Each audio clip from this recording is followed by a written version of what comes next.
Hello මගේ රත්තරන් යාළුවනේ. ඉතින් අපිත් ගියා කොන් වෙන්න බැරි නිසා අවුරුද්දකට සැරයක් එන වෙසක් මංගල්‍ය.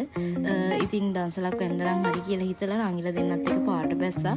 හාහා පුරා කියලා බස් එකේ යන්න තීරණය කරපු නිසා අපි ගියා ATM එකට මුලින්ම සල්ලි ගන්න.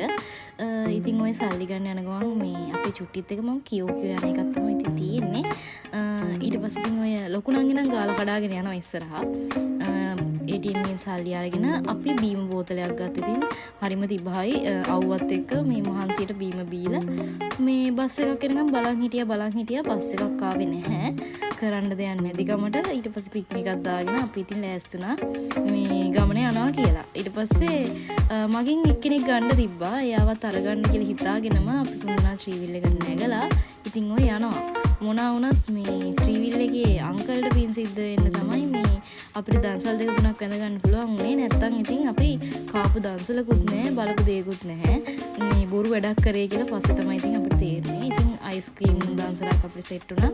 අපි අයිස්ක්‍රීම් දන්සලෙන් අයිස්ක්‍රීම් එකක් කාලා ඊට පස්සේ ජෑම් බන් දන්සලක් හම්බුණා. මොනවා වුණත් හරිම ලකි.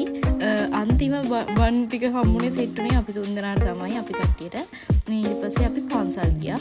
පන්සල් ගියේ මොරගස් මුල්ලේ. මාත් ෆස්ට් ටයිම් තමයි පන්සලට ගියේ. හැබැයි මොනවා වුණත් පන්සල ඇත්තටම ලස්සනයි. හරිම කාම් ලුක් එකක් තියෙනවා, මාරම ලස්සනයි. අපිට එහෙදී මල් ගන්න කියලා ගියාම මල් දන්සලක් දෙනවා කියලා මල් දන්සලකුත් සෙට් වෙලා ඉතින් මලුත් අරගෙන මට ඉතින් යන තැන මල් පිස්සුවනේ. මං ඉතින් ඇහැලා ගහක් දැකලා ඒකෙත් වීඩියෝ එකක් ගත්තා. ඊට පස්සේ ඉතින් අපි වැඳලා කරලා පන්සලේ චුට්ටලා ඉඳලා ඊට පස්සේ අපි එළියට බහින්න කියලා ලෑස්ති වුණා. එළියට බහින්න කියලා ලෑස්ති වුණා විතරයි ආයි තව යාළුවෝ තුන්දෙනෙක් ආවා. ඒගොල්ලෝට ඇවිල්ලා ඉතින් ඒගොල්ලන්ට පන්සල කරන්න ඕනේ කියලා කිව්ව නිසා මේ මමයි චුට්ටි මේ පල්ලෙහා පඩි පෙළක් තියෙන පඩි පෙළ ටිකක් කියෝ හිටියා. ඊට පස්සේ ඉතින් පාරට බහැලා අපි කට්ටිය යනවා. මම චුට්ටි අටමගලයක් මොකද්ද මන් දන්නේ උස්සන් ගිහිල්ලා මේ ඒකත් ඔළුව දාගෙන පිස්සෝ ටිකක් වගේ ඉතින් hina වෙවි පාර දිගේ ගිය එක තමයි කරේ. ගිහිල්ලා අන්තිමට පෙටා යන්න කියලා මේ බස් එකක් ගත්ත රාජගිරියෙන්. මේ ඒ බස් එක අරගෙන මේ ඉතින් ඔය යන ගම මේ අපිට පොඩි ඩවුට් එකක් තිබ්බා. අපි නැග්ගේ මේ ඇත්තටම මේ පාර යන බස් එකකට කියලා. මේ මොකද කට්ටිය සින්දු කිය හරිම නිකන් ට්‍රිප් එකක් යන වයිබ් එකක් වගේ බස් එකේ ඇතුලේ තිබ්බේ.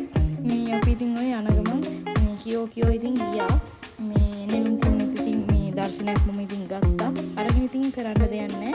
අපිට දන්සල් වදින්න බැරි වුණා. හරියකට ඉතින් අපි ඉස්සෝඩයක් කාලා ගෙදර යනවා කියලා පිළිගන්නේ කරලා ඔය ඉතින් ගෙදර යන්න ඇස්සලා පික්නික් දාලා එන්නකම් බලන් ඉන්න අවස්ථාව තමයි තියෙන්නේ. අන්තිමට ඉතින් මේ කරන්න දෙයක් නැහැ. අපි ඉතින් ওই විදිහට ආවා. එච්චරයි ඉතින් කියන්න තියෙන්නේ. අදට vlog එක ඉවරයි. අපි වෙන දවසක vlog එකක් කරන්නේ